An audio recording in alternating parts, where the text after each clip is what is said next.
안녕하세요. 낭독하는 빵순입니다.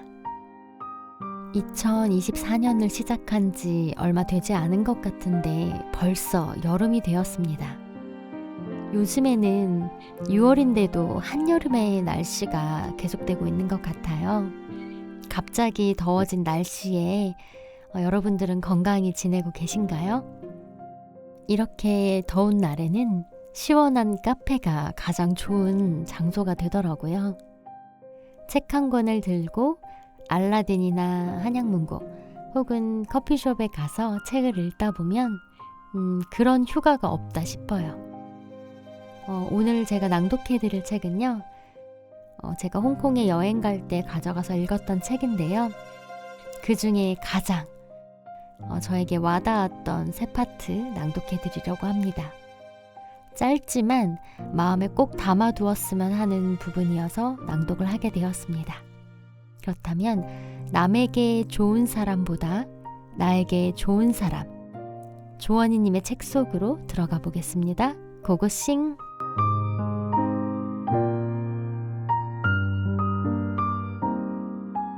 솔직함과 무례함. 살다 보면 한 번 이상은 하지 않아도 될 말로 분위기를 싸하게 만드는 사람을 본 경험이 있을 거다. 상황이나 사람에 따라 해도 될 말과 하지 말아야 할 말을 구분하지 못해서 생기는 것인데, 이 능력의 부재는 보통 상대방의 입장이 되어 생각하지 못하는 경우로 생긴다. 물론 공감 능력은 사회적 관계를 통해 차츰 배우기는 하지만 결국 본인의 노력이 없다면 무용지물일 뿐이다. 공감에서 중요한 말에 대해 생각해 본다. 이전에 나는 내가 해야 할 말을 잘 선택하는 것이 가장 중요한 능력이라 여겼다. 하지만 시간이 지날수록 더 중요하다 느끼는 건 굳이 하지 않아도 될 말, 하지 말아야 할 말을 걸러낼 줄 아는 능력이더라.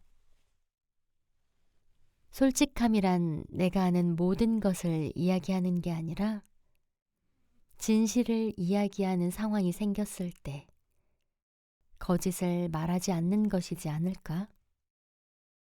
역지사지의 마음으로 하지 않아도 될 말을 고르는 것. 그게 가장 중요한 행동인 것 같다. 솔직함과 무례함을 구분할 줄 아는 사람이 되자. 때로는 침묵을 지키는 사람이 되어야 한다. 말은 차분히 숙성시킬수록 더욱 깊어지는 와인과 같다고 생각하니까.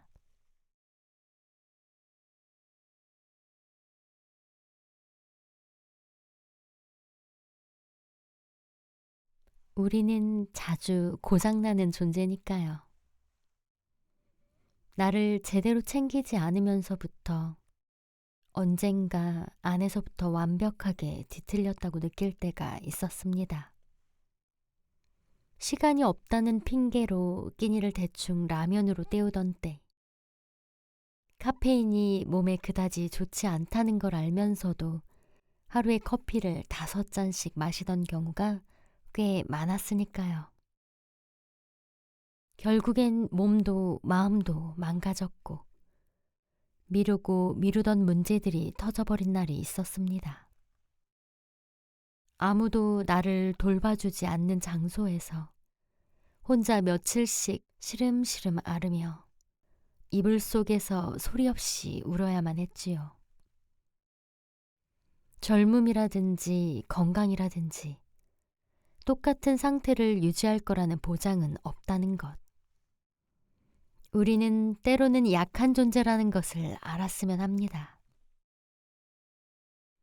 제때 챙겨주지 않으면 결국 망가질 수밖에 없다는 것을 알아야 해요. 항상 적당한 선을 지키며 살기를. 상황이 심각해지고 나서 수습할 수 있는 것도 한두 번일 뿐. 몸도 마음도 건강이 기본으로 잡혀있지 않다면 원래라면 해낼 수 있는 것도 감당할 수 없게 됩니다. 무엇을 하든지 내가 하는 만큼 적당한 비율로 쉬어주고 적당하게 버틸 줄 알고 적당히 아파하기를.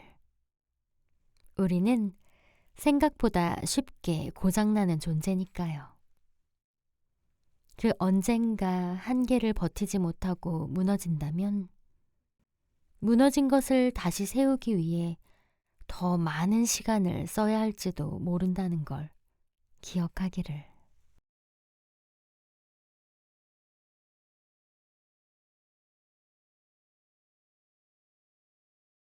꾸준하고 무던하게. 시간이 흐르면서 생각하는 건 무언가를 누구보다 뛰어나게 잘하는 사람만큼 꾸준하고 무던하게 열심히 하는 사람이 더욱 대단하고 멋있다는 것이다. 잘한다는 것에만 의미 부여하지 않고 본인을 너무 압박하지 않고 묵묵히 자기 할 일을 열심히 하는 사람들은 결국 시간이 지나면 본인이 원하는 위치에 올라가거나 꾸준히 행복해 보였으니까. 훗날 내가 조금 더 나이가 들고 과거를 돌아보았을 때 나도 그런 사람이 될 수 있다면 좋겠다. 잘해야 한다는 마음가짐으로 나를 올가매지 않고 묵묵히 맡은 일을 해내며 꾸준히 웃고 사는 사람. 좋아하는 사람들과 함께 하고 싶은 일을 하며 작은 성과도 이뤄낼 수 있는 사람이 되기를. 어쩌다 운이 좋아 하루 정도만 행복한 삶이 아니라 꾸준히 매일매일 행복을 찾을 수 있는 삶이기를 바란다.